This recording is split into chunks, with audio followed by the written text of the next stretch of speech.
Here I have NAVITEL T500 and let me show you how to use battery saver mode on the following device. At the very beginning, let's start by using your home screen. Here you need to use the upper bar, and if you would like to quickly have access to battery saver, let's tap on the battery icon. So here we've got the battery usage, and you can enable here the battery saver by using that switcher. As you can see, the orange stripe pops up, so it means that you are using the battery saver.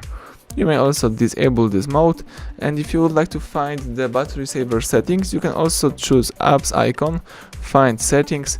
Here under device tab, let's choose the battery, and here we've got the battery statistics and also the battery saver right here.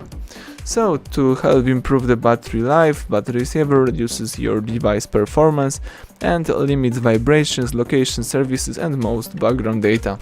You can enable and disable this battery saver right here. You can also turn on automatically battery saver when you have 5% of the battery or 15% of the battery. That's it. Now you can also go back and start using your device in a normal way. Thank you for watching. Please subscribe our channel and leave thumbs up under the video.